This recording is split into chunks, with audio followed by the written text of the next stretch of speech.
guys, I'm joined right now by Alan Ioso of G3 Carbon.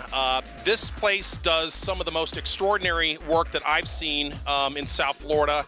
Tell us a little bit more about G3 Carbon and your venture into this very unique market space. We've been pretty fortunate to be able to get ourselves into a space that's it's pretty rarefied air.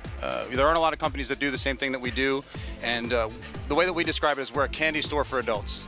You really can't have a compelling argument, you can't make a compelling argument as to why you need carbon fiber unless you absolutely love it. So what we offer is we specialize in structural and cosmetic carbon fiber for sports cars, exotic cars, luxury cars, and things of that like. We also dabble a little bit in home furnishings, lifestyle products, yacht work, etc. Now, how does this work? If somebody wanted to do that, like, for example, one of the things I saw was, I believe it was a Corvette rocker panel in your shop the other day. What do? They have a piece, they find out about you, and then they just send you the mold, or you find the mold? How does all that work? Well, it really depends on what the individual customer needs. One of the nice things about us is we're a small local business. We buy all of our materials locally from other small local businesses, and we tend to promote from within. So what that affords us is a certain amount of flexibility that other companies that other companies may or may not have. So what happens is a customer can come in, and depending on exactly what it is they need, we can meet those needs. So they can either give us the part, we can source the part, and we can either fully reproduce it, or we can go and laminate over the OEM substrate, guaranteeing a perfect fit every single time.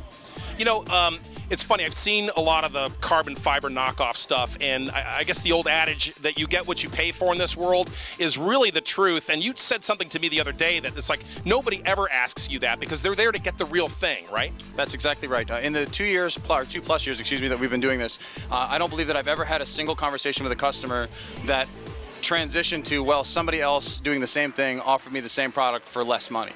Again, we've been very fortunate to be able to get into a space it's just rare. It's absolutely rare. There aren't a lot of companies that do what we do, and we feel that we bring a lot to the table, and we try to keep the quality high, and we try real hard. Well, you know what? It's manifested in your products. I mean, the products really speak for themselves. You know, when I saw them, just the thickness and just the depth of it. I mean, it's not just cosmetic. It's structural. I mean, there's a lot of stuff you can do with carbon fiber. You're right. And one of the things that we do, we feel that is what sets us apart is our straightness and our clarity. Those are two things that we see a lot of other companies they tend to use a certain chemical process that tends to yellow, it deteriorates in the sun, chalks, and it basically fails. In the 2+ years that we've been in business, we've not had a single failure related to delamination nor sun failure. So I think we've got it right.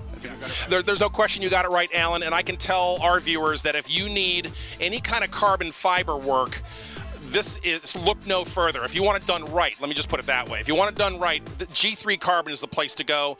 Alan, thanks for joining us.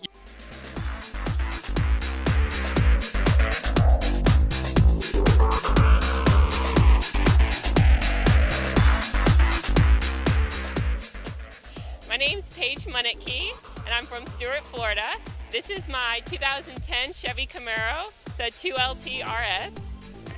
So the car is actually totally built by my father and myself. It's never been to a shop other than my own, so I take a lot of pride in doing all the work myself.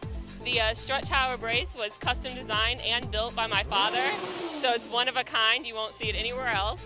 The stereo system's actually a big highlight of the car. It has two 15-inch subwoofers with 300 watts RMS. And it was actually a challenge to get the two 15s in the car. A lot of professional stereo shops told us it could not be done. So of course we had to prove them wrong and to do it. The other interesting thing on the car is the brake system. The brakes are actually from an SRT8 Jeep, so you won't see them anywhere else. They've been custom designed to fit on the car, so it's one-of-a-kind modification. The car also has some performance modifications. I take it on the track a lot. It's got a full exhaust. It's tuned.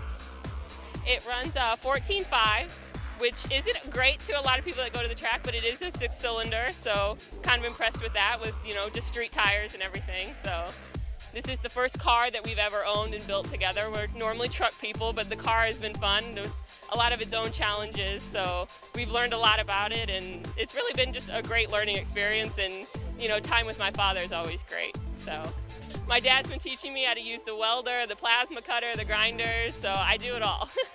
No, of course not. If you can't get dirty with the car, what's the point, You got to get in there and do it yourself. Otherwise, you're just, you're missing out on half the experience of the car. Okay, where were girls like you when I was in high school? That is a good question. Where are they now is what I want to know. You barely see them out here, but when you do, it's always cool. So hopefully more girls will come out and get into cars. You think you're an inspiration to other women to maybe get involved in doing this? You know, I hope so. I've always said that, you know, if anyone knows that it's a girl's car before they see it, I've probably done something wrong.